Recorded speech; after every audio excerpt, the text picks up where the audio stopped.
I know what it's like to lose, to feel so desperately that you're right, but to fail nonetheless.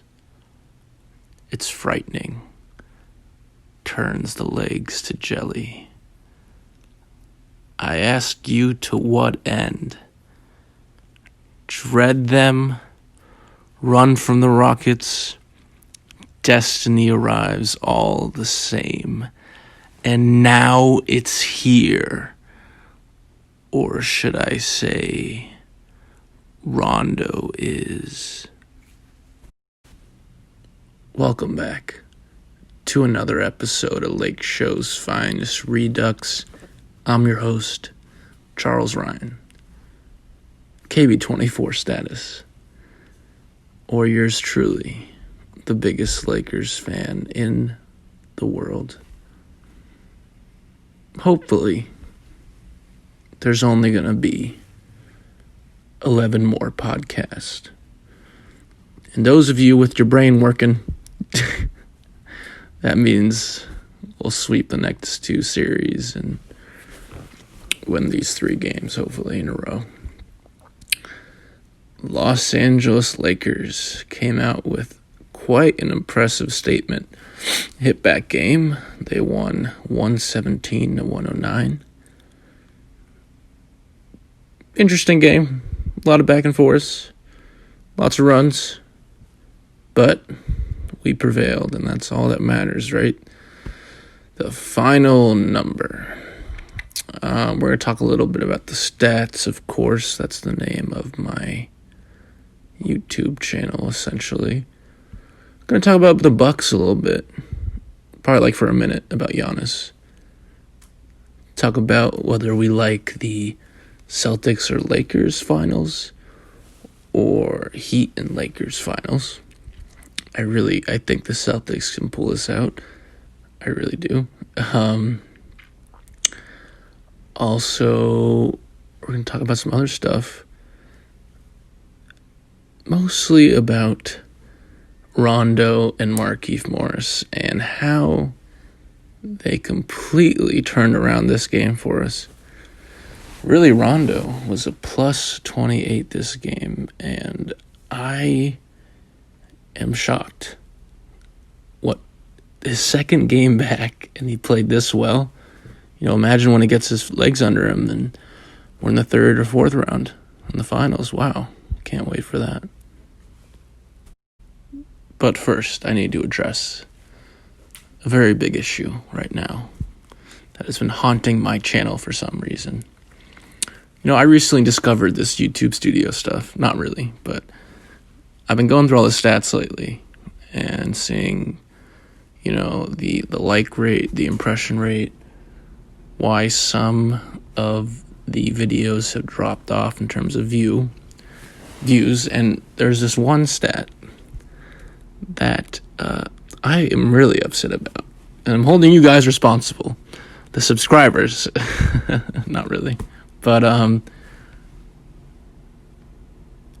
98% of my videos in the past 4 weeks, so essentially since the bubble started, because that started like July 31st, 98% of the viewers are non-subscribers.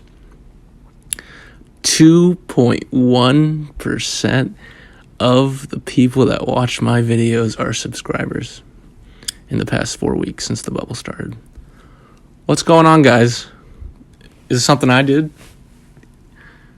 Do we need to have intervention? Well, I hope that changes, but it's clear. I consider this the 3rd season, the 3rd full season of me doing these podcasts on my YouTube channel because of the bubble. And the first 2 seasons, the average view count was probably 100, 150. For the second season, I'd say the average view count was like 150. Some videos have like 200, 300. My most watched YouTube podcast, because this is also on iTunes, is 530 listens. That's pretty solid. It's not too bad. But this 2% thing needs to stop. And I maybe I should take responsibility. Maybe I'm doing something wrong. I don't know. Am I clicking the wrong buttons when I'm posting? Need to figure this out. But also addressing the subscribers and the people listening. I recently posted a couple videos that are not podcast related, like your Lakeshow's Finest related. So hopefully you enjoy those. And like I said, I recently discovered some of the more in-depth analytics of my videos, and I have a video on my channel that has about 500,000 views, and I posted this video like in 2012, so a lot of time for it to get that amount of views. But there's the impression thing where you can see like who's seen the thumbnail or who's like not just clicked it but like just saw any form of it, I guess, and it has 2 million impressions. I'm like, what? That's crazy. So hopefully this video, this Lakeshow's Finest Redux podcast, will have 2 million impressions too. So also there's a video on my channel which is, I used to post Call of Duty videos when I was like 14 on this channel. Kind of pathetic, really, looking back at it. But this one, I worked for this guy who was involved in the game, and I interviewed him in 2013. So that's about when I was 17, maybe 17. And the video I posted about 1.5 years ago. I don't know why it took so long for me to post it, since this channel is about a decade old. Is now spiking. It's only at about 15,000 views right now, but literally 2 weeks ago it was about at 4,000. So it's really spiking, and I think it's spiking because his character was replaced. So I recommend you guys check that out. I know you're all Laker fans, and maybe you don't care about Call of Duty, but just the video itself is kind of cool. You don't really have to like Call of Duty to like this video. There's a lot of cool like montage stuff, and side-by-side comparisons, and really good music and stuff that I weave into the video. It's short too. It's only about 6 minutes. While my other Kobe montages are about 20 minutes. So check it out. Yeah, I think you'll like it. So we got that out of the way. Now to the Lakers and the Rockets and our hopefully triumph over this squad. So yeah, Rondo and Markieff Morris played incredible off the bench. I don't know where it came from, but it's awesome. The first thing I noticed was on Twitter, the Lakers official Twitter account posted a photo of the number 2 patch from the Mamba jerseys on their Twitter, and it said Game 2. So, they were hinting at we're going to wear the Mamba jerseys again. And the last time they wore the Mamba jerseys was Game 4 on Kobe's Day when the Lakers crushed the Blazers. So I knew it had to be good luck. I knew it. And it turned out to be true. These jerseys, we've got to wear these every single game. So let's keep that up.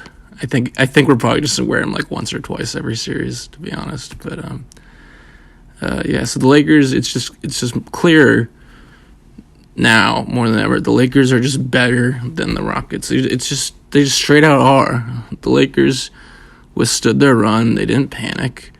Maybe their offense got really stagnant in that third. It really did, but they buckled down at the end and they took care of business. They only allowed 17 points in the fourth quarter. They defended the hell out of James Harden, and Russell Westbrook was pretty bad. So really, they just maintained Russ. I mean, Harden only shot the ball like 12 times. What? Is he doing the old disappear act again? Who knows? And right now, I obviously don't like the Clippers, but I would be more worried about the Clippers than the Lakers right now. just objectively, because you can't beat a team. The Clippers beat the Nuggets by 30 and they lost by 20 or 30. That's a huge swing in 48 hours. The Lakers have never done that this year, had a turnaround like that.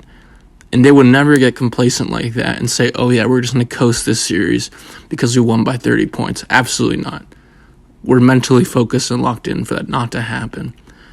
And I said this a few podcasts ago. I said the Clippers seem more like their colleagues and work partners and actual friends and chemistry, because they don't look like they're together a unit at all. And it's really hard to turn off and on a switch and say, you know what, let's just play now when we're down by 25 points to a team, by the way, the Nuggets, who played 7 games in 12 days, something like that. So I'm worried more about them. And when the Lakers play them in the conference finals, and please be the Nuggets, but I don't think, the Clippers will lose to the Nuggets. But when they play them, I will be pulling for the Lakers, obviously, but I think the whole entire universe will be in agreement that the Lakers are the favorites. Because everybody early on in the playoffs was saying it's the Clippers, and all years it's the Clippers. The Clippers just don't look like the Clippers. Patrick Beverley was terrible on Saturday night, and I don't know what to make out of that team right now. They have been going through the motions all season. You can't get chemistry when your two best players are sitting out 25% of the games. It's just not going to work. So we got better chemistry than them, and we just look better than them. And we're more of a team than them. We really united as a team this year. The Lakers have had the toughest time of any team this year with Kobe's passing and everything, and we're just super close. And the Clippers look like they don't care, and they just want to win games, and that's it. Go home and chow down and hook up with their wives, and that's it. So the Lakers once again lost. Won 117 to 109. LeBron James had 28 points, 11 rebounds, 9 assists, almost triple-double, almost a quadruple-double if you include the 7 turnovers. LeBron did have 4 steals. That's awesome. 2 blocks. Once again, awesome. He was a plus 15. He played 39 minutes. That's a big load for LeBron, but, he definitely had a great game, though. Anthony Davis, 36 minutes, 34 points, 10 rebounds, 4 assists, 1 block, and 2 turnovers. He was -7. AD really dominated the game in the first quarter. They could not handle him. He's just too much. Offensive rebounds, just getting in the lane, crashing the boards. He's just too much. JaVale, 8 minutes, 0 points. I didn't even see JaVale get hurt. Was it ankle or a knee thing, something? I'm sorry to say it, but it's kind of nice because he's not going to be needed this series. And he has a replacement in Dwight Howard, who actually did not play a single minute tonight. Also, Dion Waiters got hurt. He sprained his ankle or something. Dion Waiters played 2 minutes. I don't know how that's even possible in 2 minutes to sprain your ankle. And nobody noticed, but I guess that happened. Danny Green tonight played really well. He really did. He only had 9 points, but he played 30 minutes. He actually had the worst plus-minus in the Lakers in the game, -10. But still, he had great defense. He shot the ball well. He made 3 threes. He was 50% from the field, 2 rebounds, 3 assists. And he usually gets steals, but he actually had 0 tonight. KCP, he was fine. 5 points in 25 minutes. 2 for 5 from the field. So they really just pounded the ball down low. They said, AD, take your 24 shots. LeBron, take your 17 shots. KCP and Danny Green only took 5 and 6 shots. So they knew where to go. The next guy that took more shots was Rondo and then KEEF. Kyle Kuzma played really well tonight. 6 of 7 from the field. He had 13 points, in only 20 minutes. 6 rebounds, 2 turnovers, 1 steal, and 1 block. He was a +8. Caruso played fine. He only had 2 points, but he had 4 assists, and 2 of those were those big alley-oops to LeBron. Caruso was a +7, right? Those 2 assists are worth more, I think, than maybe 10 points, let's just say, because those are big plays, big momentum plays. And of course, the name of the game in the NBA is a game of runs and momentum. And when you force a coach to call a timeout after doing a crazy alley-oop dunk where LeBron's head is basically through the roof, I mean, good job by Caruso there. Like I said, he only had 2 points, was 1 for 5 from the field, but those 4 assists were solid. He did have 2 turnovers, but he also made up for that with 1 steal. And then our boy, you know who I'm talking about. The big dog. The legend. Rajon Rondo. Playoff Rondo, if you will. 28 minutes. A +28. +28 in 20 minutes. 28 minutes. 10 points. 9 assists. 1 turnover. 5 steals. 5. 1 turnover, 9 assists, and 5 steals. Are you kidding me? What a great ratio. 1 turnover in 28 minutes. Wow. He was 4 for 9. 4 of his misses were threes, so we'll give him a pass on that. But those 9 assists were huge. Taking command when LeBron was out. There's a stat that was floated out there after the game that the Lakers were 11 of 15 from the field on passes from Rondo for 28 points. So that doesn't necessarily mean that he had 11 assists. That means that, they got the ball, took a couple dribbles, and then whatever. But still, that Rondo effect, that Rondo mindset is there. Just get the ball moving, find the open guy on a fast break, whatever. He's a good number 2 for that after LeBron. And then, last but not least, Mr. Markieff Morris. 22 minutes, 16 points. 6 for 8 from the field, 4 for 5 from 3. Had 5 rebounds, and no fouls, no turnovers, no steals. But he made 3 threes in a row. And I believe it was the second quarter, but it could have been the end of the first. And, those were huge threes. And if he can keep shooting like that, like his brother Marcus, that'd be awesome.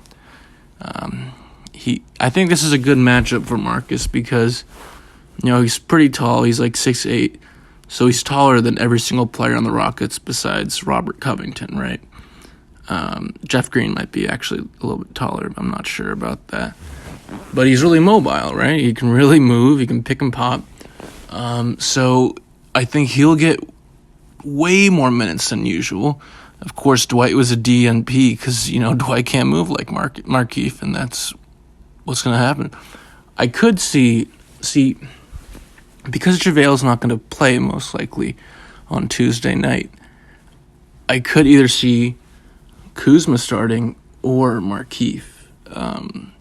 Because I think Kuzma off the bench is better. My personal opinion.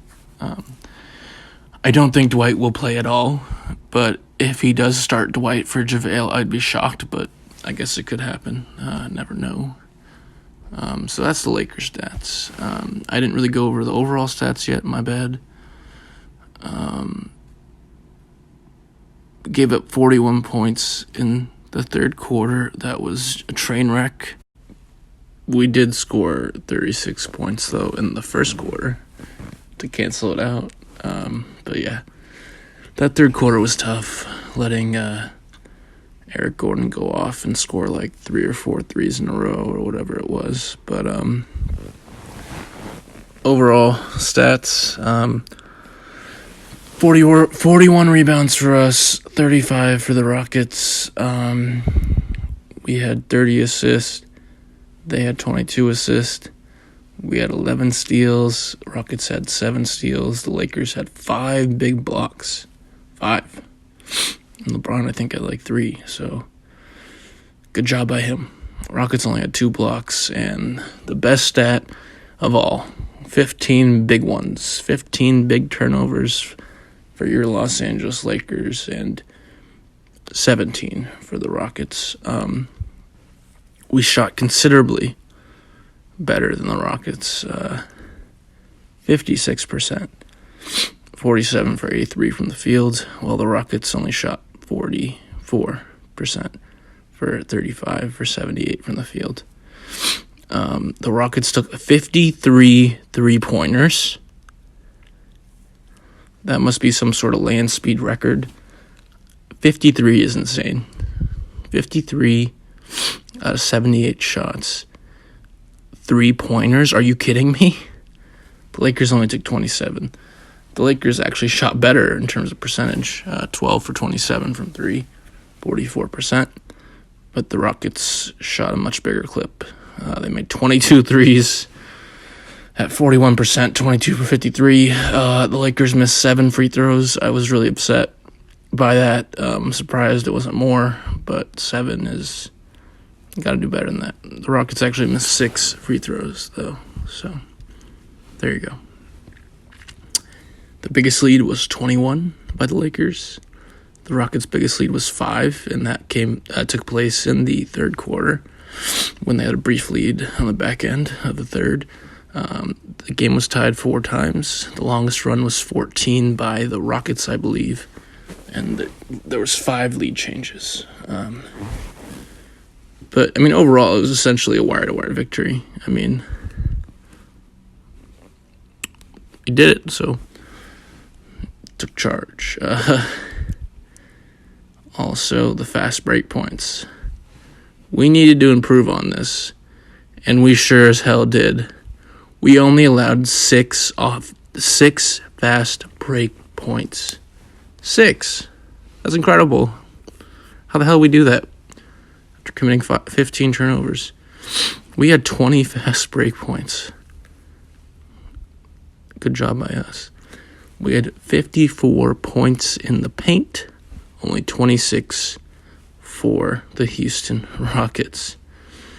And those fast break stats are really going to get to Mike D'Antoni, because that's what they do, man. They just run and run. So that is that on the stats for the Lakers. Let's talk about the Rockets real fast.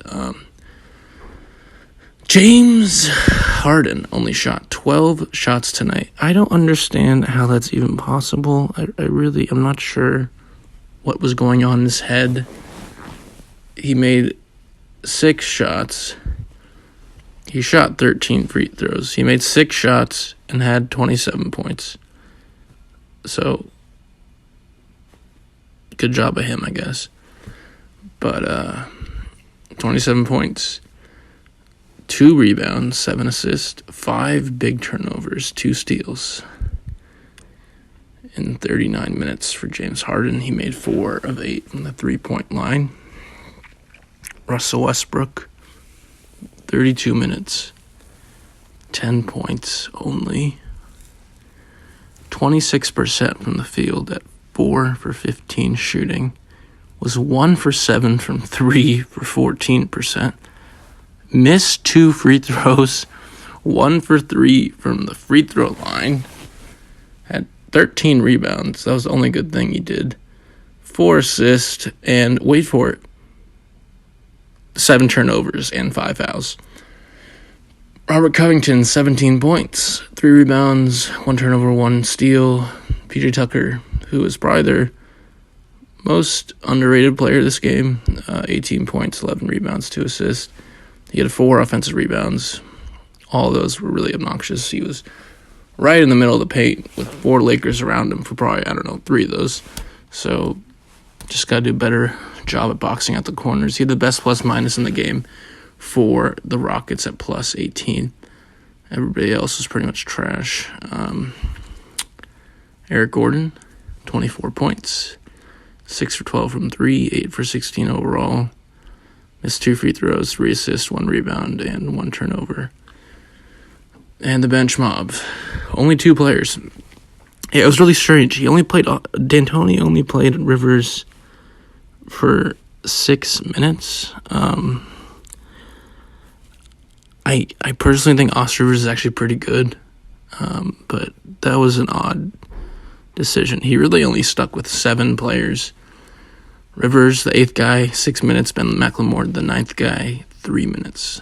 But the other 2 off the bench were Daniel House Jr., 3-point specialist, and Jeff Green, who was just dreadful.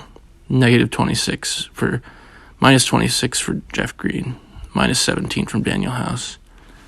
And somehow, maybe this is why he didn't play Austin, but in 6 minutes, Austin Rivers was a minus 18. If you're a minus 18 in that short amount of time, then maybe it made sense. Yeah, good job by D'Antoni there. So yeah, Jeff Green, 21 minutes, 0 points, 0 rebounds, 3 assists, 1 turnover, and he got kneed in the balls too. So those are the stats. Really good overall game. I like the rotations. I was a little bit worried in the beginning because I didn't understand not playing Dwight at all, but now I get it. So it all worked out. If we can continue to limit James Harden to 12 shots a game, that would be fantastic. We sent double teams at him, and he definitely forcing turnovers there. And yeah, so that is the podcast. Once again, I'm Charles Ryan, KB24 status, or yours truly, the biggest Lakers fan in the world. Thank you so much for listening. I know we can win this series. I know we can win the next 3 games. We're so much better than them. Just keep defending. Keep letting Russell Westbrook take threes, please. If he beats us from the 3, fine. But I'd rather have Russell Westbrook shoot threes than James Harden or Eric Gordon. So keep that up. All right, take care, and I'll see you in a few days. Peace. Kobe Bryant, I've been expecting you. My career is done, Your Grace, and I have failed in my quest to win as many rings as you. Rings are merely jewelry. Even Robert Ory has 7. And MVPs, they are only letters. They do not matter. So what does matter? Making a weird face when you cry at your Hall of Fame speech. Kobe Bryant, you're like a younger brother to me, you know. I'm humbled, Your Grace. Show me your rings.